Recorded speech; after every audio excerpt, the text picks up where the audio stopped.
बहुत बहुत शुक्रिया सर, आपने मुझे बोलने का मौका दिया। सर, मैं आपके माध्यम से मंत्री जी को बताना चाहता हूं कि मैं मुरादाबाद कॉन्स्टिट्यूंसी से आता हूं, जिसका उत्पाद पीतल नगरी के नाम से जाना जाता है, जो तमाम दुनिया में हिंदुस्तान को पीतल के माध्यम से चमकाता है। बहुत बड़ा बिजनेस सेंटर है। एक टाइम था जब 20,000 करोड़ का यहाँ से एक्सपोर्ट होता था। लोकल सप्लाई भी होती है। मुरादाबाद की एक बहुत पुरानी समस्या है मंत्री जी। 50 साल से हम लोग ये डिमांड कर रहे हैं कि मुरादाबाद से एक डायरेक्ट ट्रेन बॉम्बे के लिए चलाई जाए, क्योंकि सारा काम बॉम्बे से होता है, शिपमेंट वगैरह होते हैं। लेकिन ये डिमांड आज तक पूरी नहीं हुई। बदकिस्मती से मैं आज शायद 5वीं बार ये डिमांड इस पार्लियामेंट में उठा रहा हूँ, और मुझे उम्मीद है, क्योंकि मंत्री जी की जो रेपुटेशन है वो किसी को डिसअपॉइंट नहीं करते, और मुझे उम्मीद है कि इस डिमांड को भी मेरी पूरा करने में पूरा योगदान देंगे। मंत्री जी, जब मैंने अधिकारियों से पूछा, आपके अधिकारियों से पूछा, तो मुझे जवाब मिला कि आपके यहाँ टर्मिनल नहीं है, यहाँ पे जगह नहीं है। मैंने इसको और इसमें रिसर्च करी, और मैं पता ये चला कि मुरादाबाद के अंदर 2 जगहें ऐसी हैं, दलपतपुर और हरतला, जहाँ पे टर्मिनल की पूरी गुंजाइश है। और यूपीए सरकार में इसके लिए सैंक्शन भी हो गया था, पैसा भी सैंक्शन हो गया था, लेकिन हमें मिसगाइडेंस मिलता रहा। मुझे अफसोस के साथ आपसे कहना पड़ता है।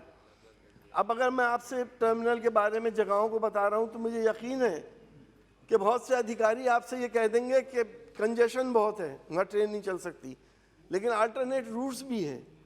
मंत्री जी, मेरी आपसे ये दरख्वास्त है कि इस पे बहुत सीरियसली अगर आप सोचेंगे तो यहाँ की जनता को बहुत सहूलत मिल जाएगी। मुरादाबाद, इसके अलावा मुरादाबाद से जो बिज़नेस होता है वो अलीगढ़ से आगरा और बीच में फिरोज़ाबाद भी आता है।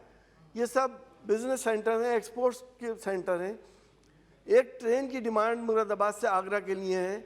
आज तक कोई ट्रेन इस रूट पे नहीं चली है। मैं आपसे इस ट्रेन के लिए भी डिमांड करता हूँ।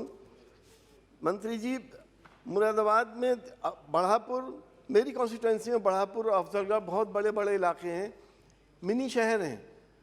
यहाँ पे आज तक ट्रेन की कोई सुविधा नहीं है। और इसी में एक ठाकुरद्वारा भी है, जो एक बहुत बड़ा शहर है, उसकी भी सुविधा नहीं है। मैंने इसकी डिमांड करी, मुझे जवाब मिला कि ठाकुरद्वारे का अभी तक या इस जगहों का हमारे पास कोई प्रपोजल नहीं आया।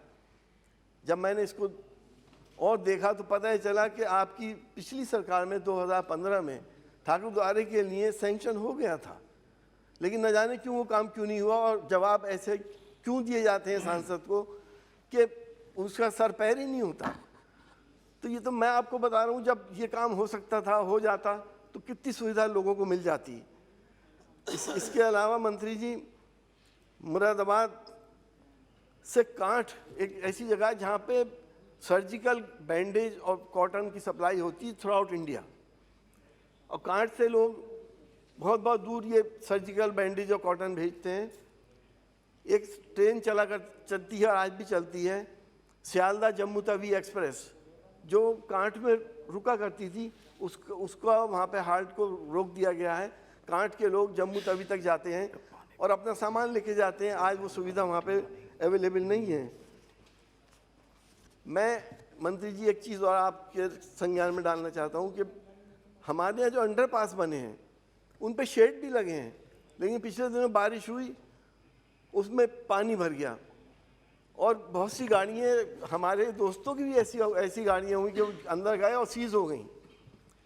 मैं एक जनरल बात कहना चाहूँगा कि अगर जहाँ पे हमारा अंडर लाइन निकाली जा रही है, तो उस जगह के ऊपर रेन वाटर हार्वेस्टिंग अगर कर दी जाए, रेन वाटर ही तो है ये, तो लोगों को भी सहूलत हो जाएगी और ग्राउंड वाटर को भी इससे बूस्ट मिलेगा।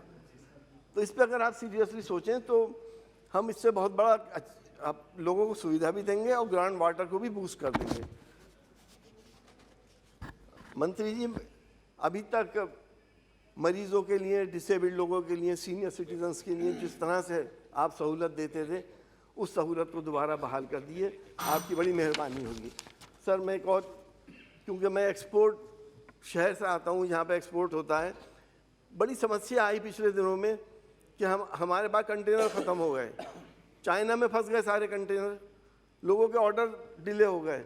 आपसे रिक्वेस्ट है कि हम खुद मैन्युफैक्चर करें, अपने कंटेनर इंडिया के अंदर बने, और जो फ्रेट है वो और मुल्कों के मुकाबले हमारे यहाँ बहुत ज़्यादा है, और देशों के अंदर जैसे चाइना है, वियतनाम है, कंबोडिया जैसे मुल्क के अंदर वो फ्रेट में रियायत देते हैं एक्सपोर्टर्स को। अगर आपके माध्यम से उनको रियायत मिल जाए और कंटेनर की कमी ना हो तो बहुत बड़ी आपकी मेहरबानी होगी। बहुत बहुत शुक्रिया।